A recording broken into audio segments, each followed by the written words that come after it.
আমাদের এই ইলিয়াস আলীর স্ত্রী মাননীয় সংসদ সদস্যকে আপনারা গুম অধ্যাদেশ বাতিলের পক্ষে নিয়ে যেতে বাধ্য করেছেন। তো আমরা এটা খুব বড় করে খুলিয়ে কাঁপিয়ে বলি যে ঐতিহাসিক দায়িত্ব, কিন্তু এটা আসলে একটা দুর্ভাগ্য বটে যে ছাত্ররা হচ্ছে যারা সমাজে যারা ম্যাচিউর, যারা অ্যাডাল্ট, তাদের মধ্যে সবচেয়ে ছোট, কিন্তু এই সমাজের সবচেয়ে মানে গুরুগম্ভীর এবং কঠিন কাজটার দায়টা আমরা তাদের উপর চাপিয়ে দিয়েছি, মানে রাজনীতিবিদরা চাপিয়ে দিয়েছে ঐতিহাসিকভাবে, যে বাংলাদেশে পলিটিক্যাল ক্রাইসিস আসবে এবং তোমরাই বারবার সামনে যাবা, তোমরাই এটাকে মানে মোকাবেলা করবা, রক্ত দিবা, নূর হোসেন হবা, আবু সাইদ হবা, এর আগে আসাদ, শহীদ আসাদ হবা। এরা সবাই ছাত্র ছিল না, কিন্তু ছাত্র আন্দোলনের প্রেক্ষাপটেই তাদের শহীদ হতে হয়েছে। আর আমাদের আবু সাইদ তো বিশ্ববিদ্যালয়ের ছাত্র। মানে আমার বক্তব্যটা হচ্ছে যে আমরা আমাদের সমাজে যারা ছোট, তাদের রক্তের উপর দাঁড়িয়ে আমাদের পলিটিশিয়ানরা ক্ষমতা ভোগ করে, কিন্তু তাদের যেটা করার কথা, যেটা পে ব্যাক করার কথা, সেটা তারা মানে দিতে চায় না, সে পে ব্যাকটা করে না, নানাভাবে ছলচাতুরি করে। কিন্তু এবার যেটা দেখতে পাচ্ছি, বিএনপি সরকার ক্ষমতায় আসার পরে, প্রথমত আমি একটা ডিসক্লেমার দিয়ে শুরু করি, সেটা হচ্ছে যে আশেপাশে যদি ছাত্র দলের ভাইরা থাকেন, এটা আমি আপনাদেরকে ক্লিয়ার করতে চাই যে আপনাদের সাথে আমাদের কোনো শত্রুতা নেই, এবং আমরা আপনাদের পক্ষে ছিলাম সবসময় যখন আপনারা নির্যাতিত হয়েছেন, এখনো পক্ষে আছি, এবং আপনাদেরকে আমাদের কথাগুলো বুঝতে হবে। আপনাদের কাজ না নেতাদের পেছনে নেতারা গাড়ি নিয়ে যাবে, আপনারা গাড়ির পেছনে পেছনে দৌড়াবেন। এটা দেখতে আমাদের হৃদয় ফেটে যায় যে আমাদের ছাত্রদেরকে এভাবে ব্যবহার করা হচ্ছে। আর কোথা থেকে নেপো কিডসরা আসবে, তারা অক্সফোর্ডে পড়ে, তারা কেমব্রিজে পড়ে, তারা দেশের বাইরে থাকে, ওই নেপো কিডসরা এসে বিসিবি দখল করবে। আমাদের ছাত্র দলের ভাইদের যদি অ্যারেঞ্জমেন্ট পছন্দ হয়, আমাদের কিছু বলার নেই, কিন্তু আমার ধারণা আপনাদের এটা পছন্দ হওয়ার কথা না। আমরা আপনাদেরকে অপমানিত হতে দেখে, যখন দেখি যে আপনারা বড় নেতাদের গাড়ি পিছিয়ে পিছিয়ে দৌড়ান, ক্রাউডকে আপনারা এভাবে সরান, তখন আমাদের কিন্তু আমরা কষ্ট পাই, আমরা অপমানিত বোধ করি। ফলে আমরা আপনাদের সমব্যথী, আমরা জানি যে আপনাদের কষ্ট হচ্ছে, কষ্ট লাগে। বিএনপির এই যে সরকার গঠনের পর থেকে সংসদে যে ড্রামা চলছে, আমাদের এই অঞ্চলের একজন প্রথিতযশা রাজনীতিবিদ শেরে বাংলাকে ফজলুল হক একবার পার্লামেন্টে দাঁড়িয়ে বলেছিলেন যে কনস্টিটিউশনাল ড্রামা। এখন যে ড্রামা, যে নাটক মঞ্চস্থে আমরা দেখছি, এই নাটকের কিন্তু সবাই কিন্তু কুশীলভ না। সবাইকে আপনারা ওখানে দেখতে পাচ্ছেন, পার্লামেন্টের ভেতরে আমরা দেখতে পাচ্ছি বেশিরভাগই দর্শক, তাদেরকে বলা হয়েছে মুখ বন্ধ রাখতে হবে। কিভাবে এটা আমরা বুঝি? এই যে যারা মেম্বার অফ পার্লামেন্ট হয়েছেন বিএনপির, তাদের সাথে অন্তত অর্ধশত মানে মেম্বার অফ পার্লামেন্টকে আমরা ব্যক্তিগতভাবে চিনি।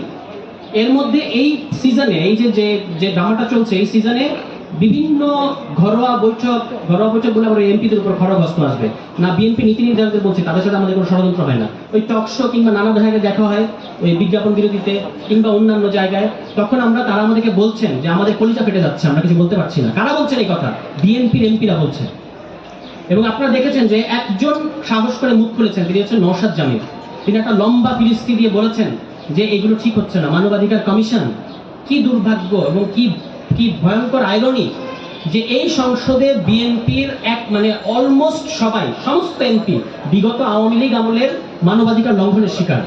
এমনকি এখানে ইলিয়াস আলীর স্ত্রী আছেন, যিনি এখন মাননীয় সংসদ সদস্য, তিনি বলেছেন আমার ইলিয়াস আলী কোথায়, এই কথাটা বলেছেন। আমাদের কিন্তু বুক ফেটে গেছে, আমাদেরকে এটা ছুঁয়ে গেছে তার এই প্রশ্ন। তিনি এই সংসদে উপস্থিত, হুম্মাম কাদের এই সংসদে উপস্থিত, যিনি নিজে গুমের শিকার, এবং আরো গুমের শিকার ফ্যামিলির মেম্বাররা এই সংসদে উপস্থিত। সেই সংসদকে আমাদের বলতে হচ্ছে যে আপনাদেরকে গুম অধ্যাদেশ বাস্তবায়ন করতে হবে। মানে what N irony, what a tragedy বাংলাদেশের জন্য। যে এবং শুধু এইটা ট্র্যাজেডি না, ট্র্যাজেডি হচ্ছে আরো এই যে আমাদের এই ইলিয়াস আলীর স্ত্রী মাননীয় সংসদ সদস্যকে আপনারা গুম অধ্যাদেশ বাতিলের পক্ষে নিয়ে যেতে বাধ্য করেছেন।